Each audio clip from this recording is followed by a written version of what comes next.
everybody. Welcome back to Undefined. And today I am here with Scott Danbom. He is a musician from Texas. He's done a bunch of various projects. He is currently playing keys for Alejandro Escovedo, and he has was in one of my favorite bands, Centromatic. And he also has done a bunch of stuff, played on a bunch of other awesome albums. He's done some work with the Drive-By Truckers and Pedersen Hood. And I'm really excited to talk to Scott today. How are you? I'm good. How are you? I'm doing great. So I kind of what I like to do with all of my guests is I like to learn like how did you get started with music? Like what's your early journey? And I know you play keys, but you also do some strings as well. So what was kind of first for you and how did you get into this? I think just being in front of like a stereo, like when I was Mm-hmm. real small, like three or Uh-huh. four, and just listening to music, being, captivated by whatever my dad had. And they bought a piano when I was like five, Mm-hmm. but I was too young to get like the lessons like my sister was getting because she was getting like Mm-hmm. these, lessons that more than one students were like multiple teachers, and so like they finally I guess I was kind of pissed, and I was like, um I want to get lessons, and they were like, well, you're too young, and so they got me private lessons, and so Mm-hmm. that's kind of how I started playing piano. And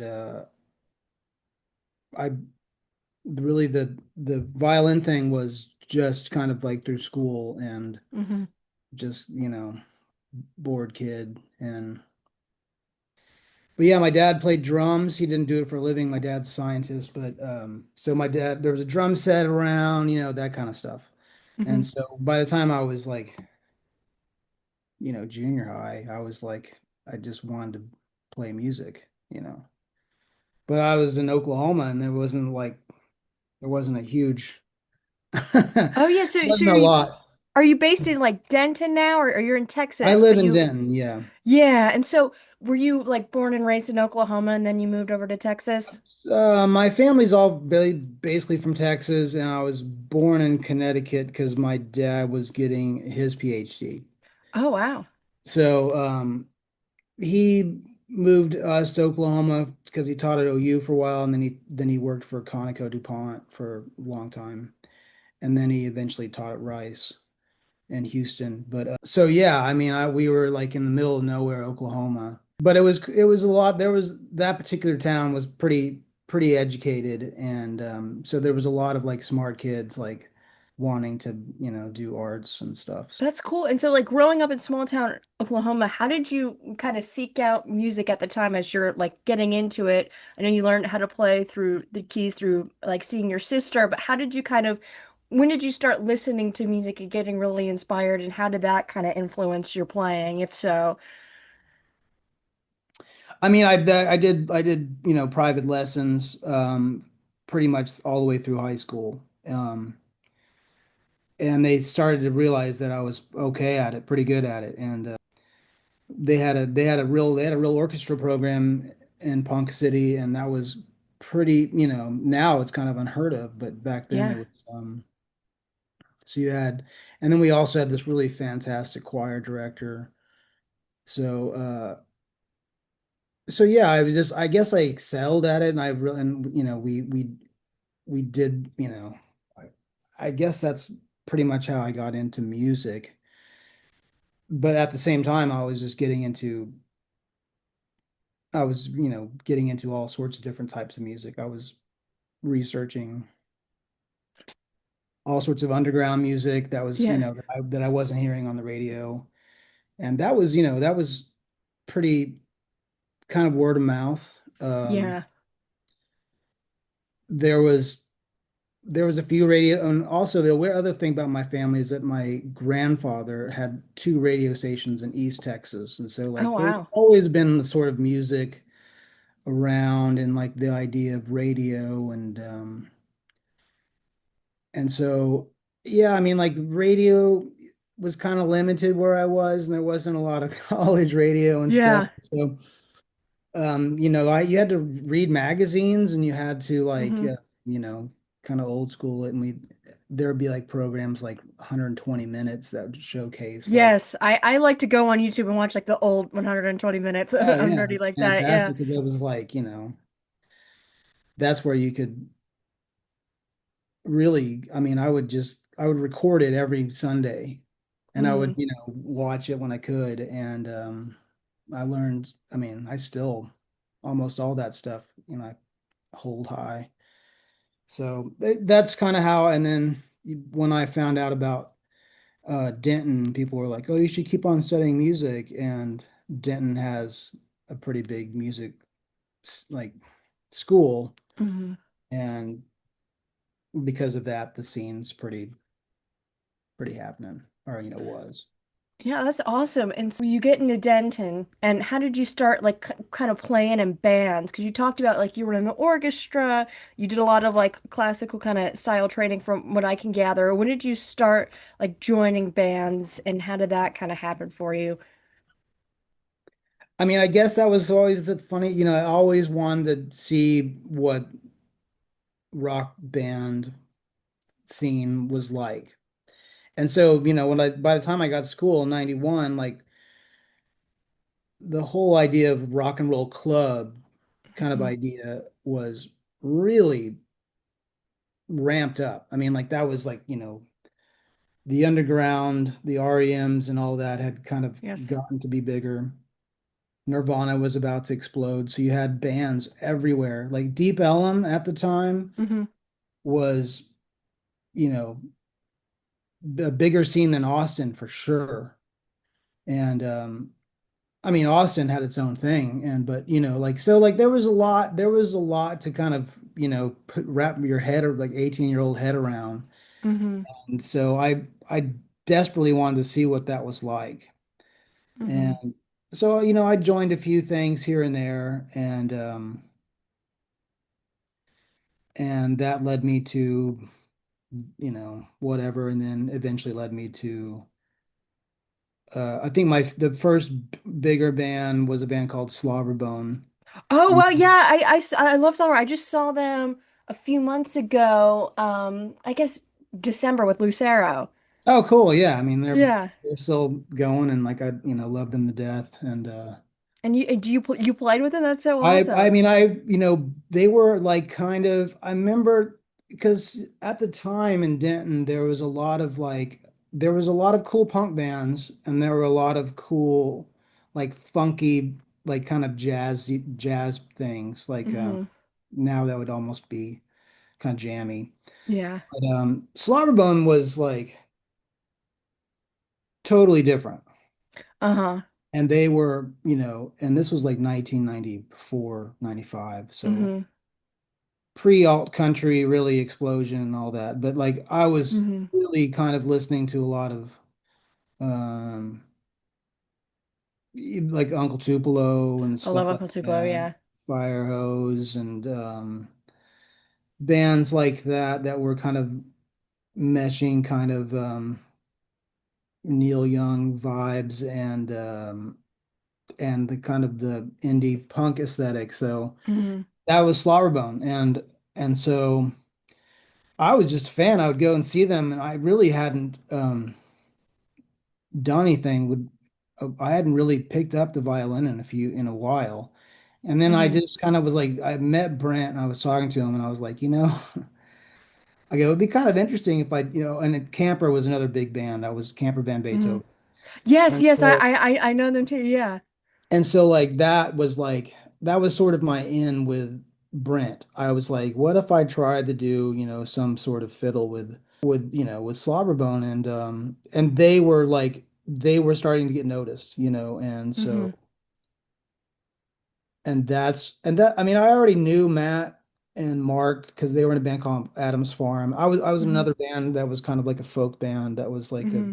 a like a female front, like a Sundays or something like that. Hmm. But that's because of Slobberbone, that's how I met basically Will. Wow. And well, and I knew Will was in a band called Funland. Yes, Will told me And about that, yeah. yeah, so and I was a fan. And so I got to know Will and we always just kind of hit it off. And Hmm. and that was, 1995, 96. Hmm. And so some of the Slarbone stuff played its chord. They sort of re-recorded an album, and that had its pluses and minuses, and so I moved on. And but it's funny, I was always friends with them, and I toured with them, and then I recorded on the last. So I recorded on the first, their basically their first record and their last record, Wow. and yeah, and like they did like a 30-year anniversary like a couple of years ago and stuff. Hmm. So I played on that, and they're great. And I Yeah, they mean, were really good live. because of Brent, like I mean, I Brent set me up to do Brent Best forever, and all Hmm. those guys are awesome. So, but that's really how I came into Centromatic. Yeah, that's really cool. And so I want to know about the early days of Centromatic because y'all were around for about, was it over 10 years? And you made a lot of records. And were you also in South San Gabriel as well? Everybody in Centromatic Yep. was also in South San Gabriel. We added a few people. Hmm. You know, Centromatic was around for 17 years. And so Wow. I guess, basically started in 97, but I mean, really, we were kind of already doing it in 96 because that's when the first record was recorded. Now, Hmm. Will played basically everything on that record. Matt recorded it, and I played a little bit on it. And I remember I got the cassette, like, this is like this how long ago it was. It wasn't, Yeah. they didn't even have the CDRs, it was like they had like Wow. so I remember I played a show somewhere and Will's like, "Oh man, I have like some of the rough mixes, or he might even have the mixes, not the Hmm. master maybe, but." And it was like, wasn't heard of. He gave me the cassette, and I went Hmm. home and I thought I was going to listen to a little bit of it because it was probably pretty late. And I put it in, and immediately it was a long record. It was like 23 Hmm. songs, and I just couldn't believe how like it was just he had another cassette before that called Jetpack, what was it? Will, don't kill me. It was called the Race, something Jetpack Race or something, and that was great. And like there was great songs on there, and you could see the potential and all that. And it was, it was Will, and everyone loved Will, and Will was Hmm. awesome. That cassette was great. And there was another song that I felt was even more kind of what Centromatic became. And then I heard that the record, and I played on like two songs on the record. I played on Post-it Notes and another song called Cannot Compete. But I was blown away. I was like, this is really had like this is, really strong. Hmm. And so from really that point on, I was just a huge fan, and so that really kind of they played like a couple, at least two or three, I think two or three shows as a three piece Hmm. with Matt and Mark. Hmm. And then I played maybe a show separately with Will, or maybe a couple with just Will. And then that was it. We started playing together. And I don't think we thought really anything about it. I was 22 or 23 at the time. And yeah, that was the start. And so That is so cool. And I feel like, now in this like space in the music community that Centromatic was kind of formed in, they're really known. Like they have a even now people like younger than me, like my age, I wasn't around when Centromatic was happening, but I found it and I feel like it's very wide respected. I feel like a lot of musicians that I love Centromatic. And how is it kind of like, do you have any standout memories from that time? And like reflecting on that, how does that feel? And I know you guys come and done a few reunion shows. I'm hoping, down the line there's maybe some more, but how has that been kind of reflecting on that? it's really been, for the most part, it's been really great. We were super lucky in the fact that we were like kind of brothers, from the get-go. Mm-hmm. We got along. There was a lot to we were always kind of moving forward, and because Will was kind of writing like crazy. Yeah. And so, like, there wasn't a lot of time to like, second guess. Hmm.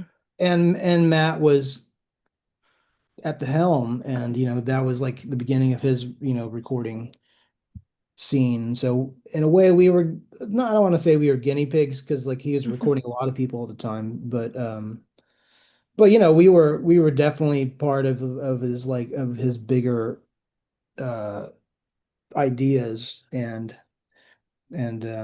so I was fortunate to be right there at the time. Um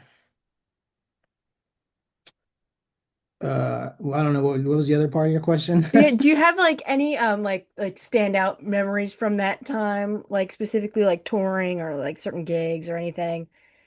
You know, we all we had connections. Like I said, if that's in the 90s, there was still like a lot of like people were going to see club shows a lot, like Hmm. I don't know, so I'm not saying that that's totally dead or anything, but It's not um the same, yeah. I don't think it's the same. It's like, it's just it was just a little different. So we already had that network, like, Will's previous band and Mark and Matt's previous band and even like, Bones, stuff like that. And so we had a foundation, and so other people we got on stuff here and there. We weren't like instant favorites at all. Hmm. In fact, we were a slow burn. Like, I mean, I think Redo the Stacks was well liked Hmm. locally, but like it didn't make a really a dent anywhere else. And we just kind of kept on going. And Matt and Mark had met this guy Bob Andrews, who road managed um, a Wilco. Oh wow, I'm a big And Wilco fan. so he knew, like, he knew that whole thing. Hmm. And so that was pretty quickly, by like 90, I want to say 98 or 99, like we were already working with him. Hmm. And so a lot of that was pretty exciting. Like 98, we went and recorded like a ton of stuff. So I mean, we went and recorded like 60 songs or something in Wow, um Sunvolt's practice space. that is so cool. And so this, yeah, and we were like kind of navigating like labels and trying to figure out that scene and agents and all the nauseating music business crap. Hmm. But that was a pretty, it was cool. We basically spent a summer in like um southern, basically eastern St. Louis, which Belleville, that's kind of near where Uncle Tupelo, Hmm. and so we kind of spent a summer recording all these weird songs, and that, I don't know, like there were so many. I'm trying to think. I'd think another early memory, a lot of things were kind of working for us, but not really like catching on. Um, I mean, we even got to do like some shows in Chicago with like at the old oh, what was that place called? Lounge Acts. Yeah, yeah, yeah. That's it's Jeff Tweedy's wife owned Booked that it. club. Yeah, yeah, booked it. Yeah, Yeah, yeah, yeah. yeah, So yeah. and so like, we saw some of that kind of that 90s scene that was Hmm. happening at the time. And and that was all exciting, and like all of this was kind of rising, and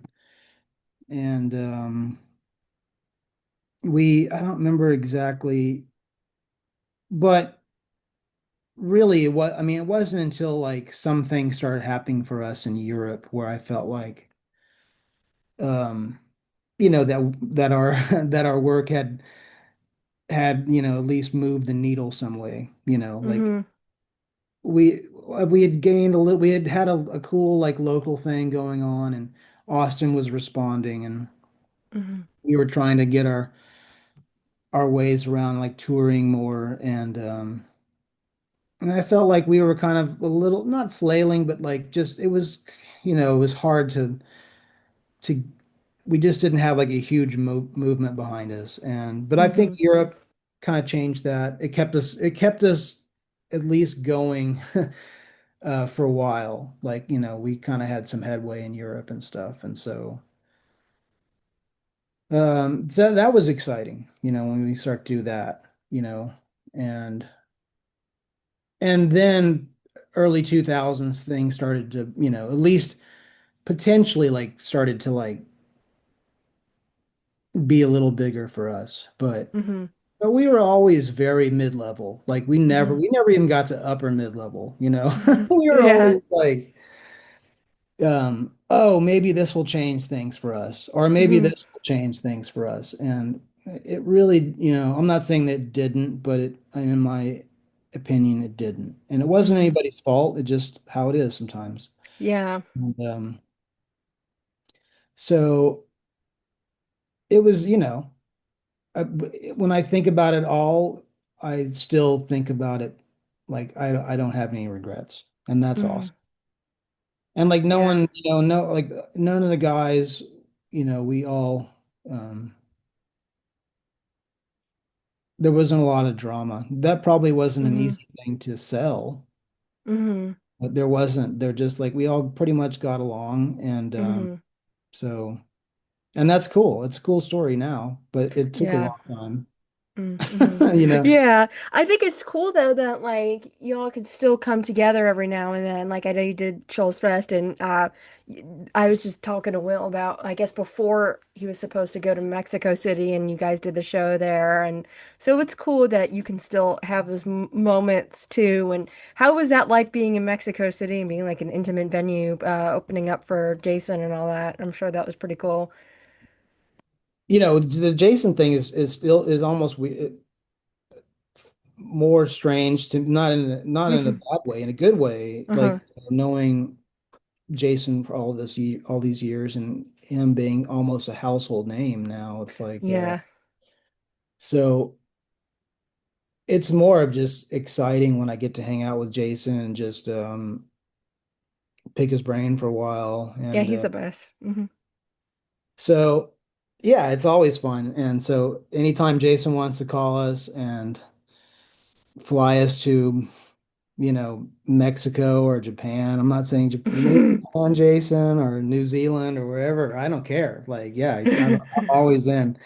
Will and I we got the flu down there, Oh no. and I think I had it first, or maybe who knows? I'm not blaming, but that was yeah, it was a really fun trip, um, in a busy year, but uh, but it was pretty funny because I was like. I am super sick.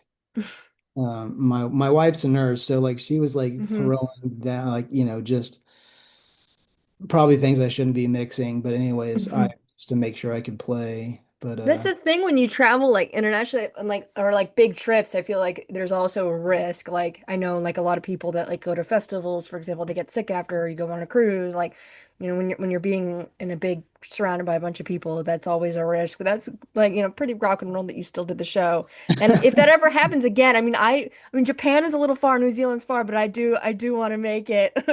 yeah, Because yeah. yeah, and I love how like Jason is like very vocal about his love for Centromatic. Like I was t talking to him about to a band that I love, which is about Centromatic, and I think that's cool that he and then he can use it to bring y'all back together, which is fun for Oh, everybody man. involved. Yeah.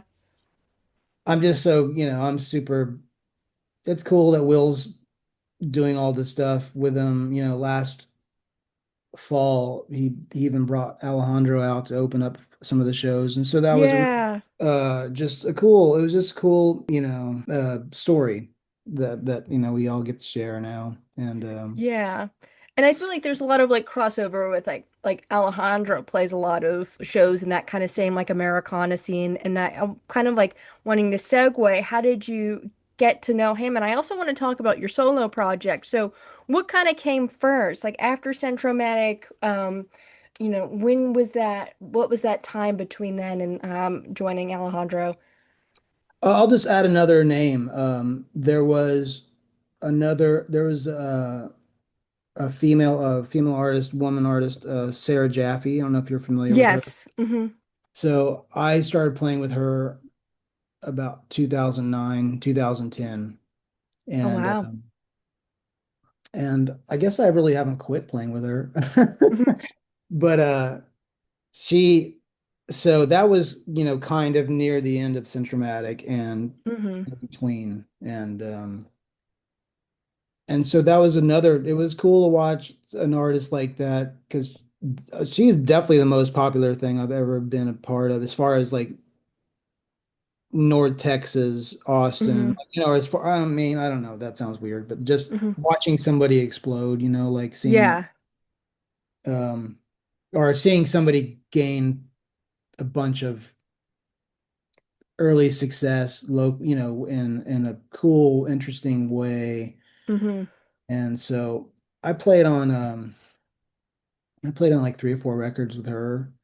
Oh And, wow. um, now she was touring with Julian Baker and Oh yeah, that's awesome. Torres, and like I don't know how you pronounce that name, Torres. Taurus, yeah, I know that. I think that I need that to call post was Sarah and be like, canceled. Sarah, how do you Yeah. pronounce this? I'm getting it wrong, I think. But that's all cool. And, Hmm. so she's still like Sarah's, still doing stuff. And I hope we get to do stuff again. But so that was another thing in between. Yes, I was going to mention her too because when I was doing research, I saw that you had done some work with her. Mm. Yeah, she's great. Hmm. She worked with this guy, John Congleton. He did a lot of St. Vincent stuff. Oh And yeah. he was another North Texas guy that's done a lot of cool records. But so that was a cool thing. And Matt Pence also did a record with her and played with Hmm. her for a little bit too. So there's a little crossover. Let's see. So I think there was a little right around 2015. Somebody kind of dared me to, put out my own record, and Hmm. it daring, I don't know, stuff swirling around, and so I kind of threw all that previous stuff aside, and I said, okay, I'm gonna do an experiment. I'm just Hmm. gonna write like 20 new songs, and I'll play them like at there was a thing in Denton for a while where it was like a showcase. Um, it was a little bit selfish of me. I think Will was on the bill. There was a couple, another guy, Daniel Markham, I played with. So Hmm. I was with friends, Hmm. and, but I was still a little vulnerable. And so I did like this show, and the show went pretty well. And so we made the record in 2016, and Britton Beisenhauer does a lot of stuff with Will. Hmm. He'd recorded almost all the records of Will's, him and Matt, Hmm. and that became Static Diary. And Static Diary was basically like my initials, and it Yeah. was like static. There's a lot of static references in Centromatic, Yes. and so that's another tie-in to that. Yeah, I like the name too. And you recorded it at Ramble Creek Studios, right? Yeah. Hmm. That's really cool. Yeah, because I know Will does a lot of his stuff there too, and that's like a big, place for a lot of those Texas music. So that's awesome. And then, so, you're used to collaborating with a lot of people and being a part. How is that? You said it was kind of a daunting challenge, but how is that like for you as an exercise to kind of just go with your own influences and your own musicianship, not really doing it with like a certain band or a certain project or a sound in mind? Oh, it was in a way, after had done so many things, and I really hadn't done my own thing Hmm. necessarily, or really out in the open. And and so in a way it was a little frightening, but once once you kind of crack that barrier, Yeah. like, okay, I'm gonna try to this once you kind of find your voice in that kind of difficult, like, what is this gonna sound like? And Mm-hmm. then it becomes really kind of liberating. And so like, Mm-hmm. yeah, so like that was it was fun. It was fun to try to solve, and I'm still solving it. Like but I feel more. It's always when I'm really like really, I don't know, when you're in these creative moments. So Mm-hmm. like, and it was I did it, and it wasn't like I wasn't gonna tour on it or anything, like not Mm-hmm. yet or anything, but I've now that it's been a few years ago, I feel Mm-hmm. like kind of ready to do another episode of it sometime Yeah, soon. you should. I love like the mix of sound on it and the visuals and the videos that you sent me too. It's just like very unique and refreshing, and it's really cool. So I'm excited to hear more, hopefully. Oh, cool.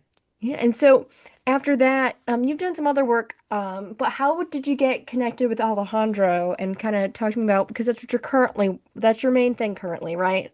Yeah. So Alejandro was working, or sorry, Hmm. Alejandro, I think does a lot of film stuff, and she was working on a project in Dallas and knew somebody that managed um, this really cool hotel in Oak Cliff and called the Belmont. And I Hmm. actually got married at the Belmont. Oh, that's awesome. It's cool. Like I don't know, it's like an old motor inn, like I don't know, built in the 40s. Hmm. You don't even really feel like you're in Dallas. You feel like you're in like LA or something. But I love old hotels like that. yeah, it's really cool. It should be a national. They should keep it historical. Hmm. Uh, I think hopefully they will. But anyways, he was living there because I think they thought it'd be a temporary, like, oh, we might live here for a year, and then like, I don't know. But they were, he was always busy. He was in between doing a record with the REM guys and Wow. um, basically I'm sorry, this Italian thing. And so when he was home, he would have these like ideas to do like different. I mean, I basically it was a series of like trying to interview different kind of artists while they play. So it was like an interview kind of you know session like where we'd play, and he wanted to do one with Brent Best of Slaughterбone because he knew Brent. Hmm. So Brent called me. He's like, "Hey, do you want to do this thing with Alejandro?" And of course, I was free, and I was like, "Absolutely." Uh, and I'd met Alejandro a few times in the past. It was pretty much in passing. Hmm. I didn't expect him to remember me, Hmm. but we had a good time that night, and he was asking, Brent and I if there was somebody else that would be good for this, like this kind of setting, like, play a Hmm. song, let's do an interview kind of thing. And it's in the cool lobby of the Belmont. Hmm. So I selfishly said Will, but I Hmm. knew Will had like a showing at the Kessler Theater, which is a cool theater Hmm. upstairs. He was doing like an art showing. And so I was like, hey, would you want to do this thing with Alejandro? And he was like, sure. And so even though I had set it up, Hmm. I helped him set it up. Alejandro, like when I got there, Alejandro was like, "Oh, it's you again." And I was like, "Yeah." And so it was cool. It was such a cool night, and it was just kind of it was cool watching Alejandro like really just dig Will and go, what the hell? And then I was there again, and Is so there any videos of these interviews, or was it I like a wish they live had. I mean, performance only? Nancy might have videoed some of them. They were pretty cool. I know there was some pictures. And so really like right after that, he was like, "Hey, would you ever want to play with me?" And I was like, "Sure," And so I started playing with him here and there. Um, so that was like 2017. Hmm. And he was still pretty busy, um, doing, touring and writing and recording. And so it was like I started doing like random shows in North Texas, and then he started calling me to Austin. Hmm. And then I was like, oh, okay, I'll come to. And then it kind of I remember we just always got on, like it was a good vibe. And I remember playing a couple really good shows in like the end of 2019, like the beginning of 2020. Hmm. And then the COVID. So I was like I was getting used to this Alejandro thing. Yeah. And funny enough, I think so it was after we kept in contact a little bit during COVID. Like he would call me, like, or we would check on each other like every little bit.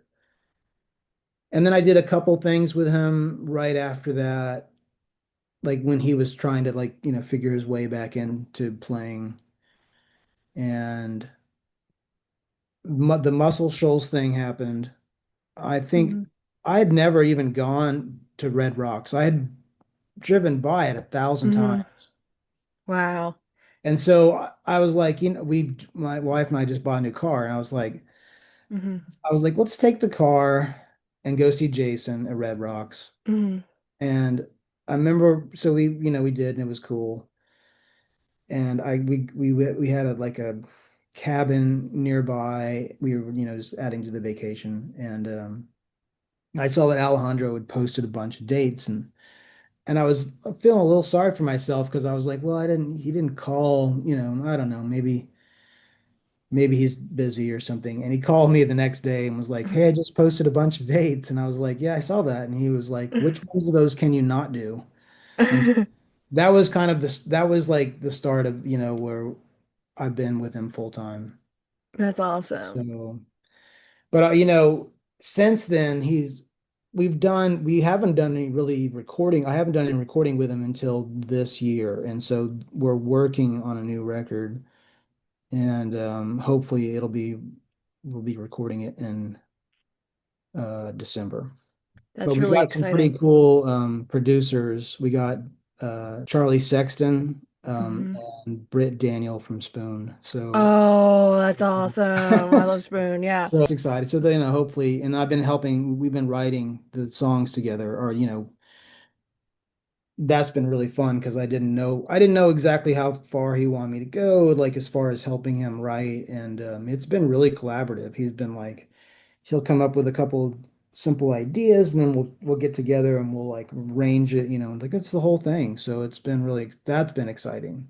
That's so cool that you can be a part. It's more than just like a touring thing, that you can actually like be a part in the studio and work on the album too, especially after playing with him for so long. That's really cool.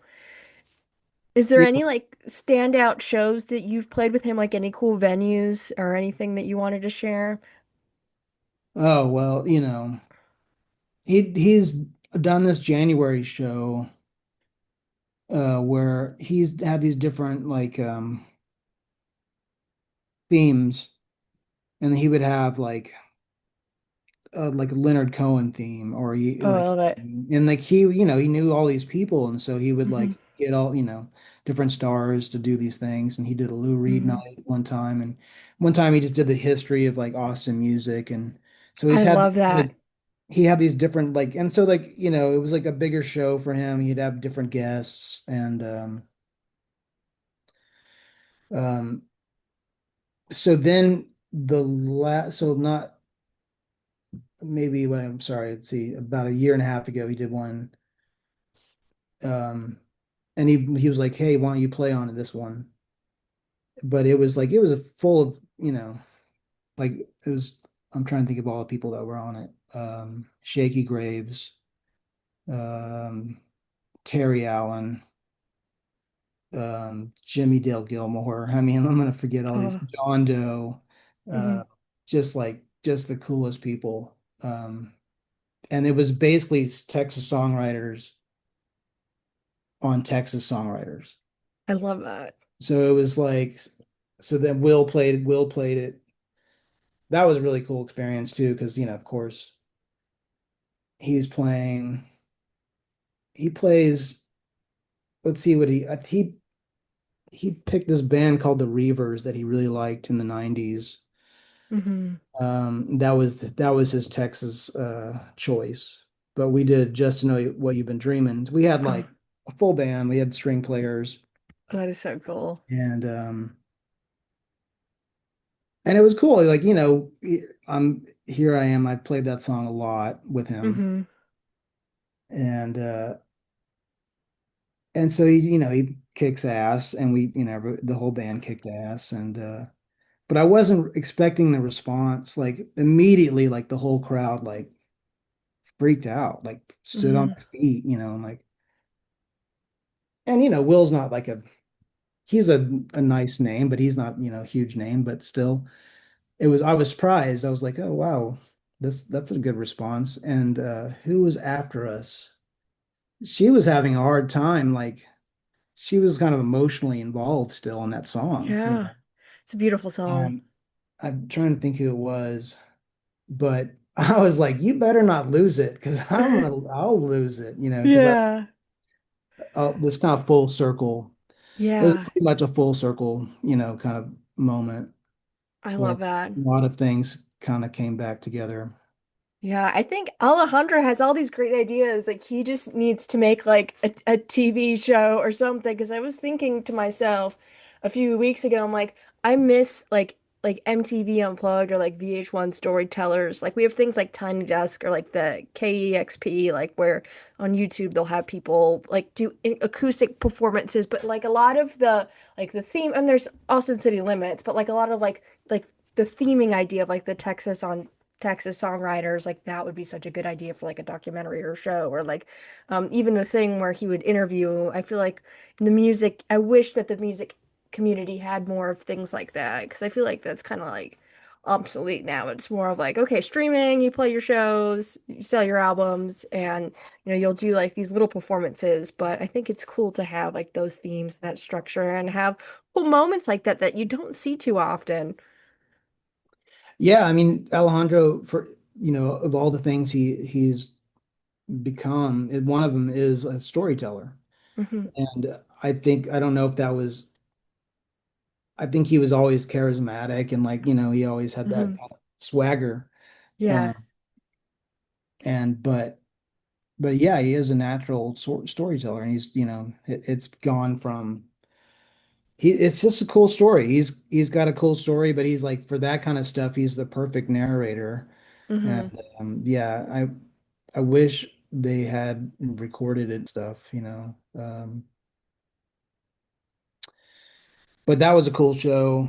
Um, it's been fun to travel around with him and see the impact, where he had the most impact, and where I was surprised and where I'm not really surprised. And he's just had a long career, and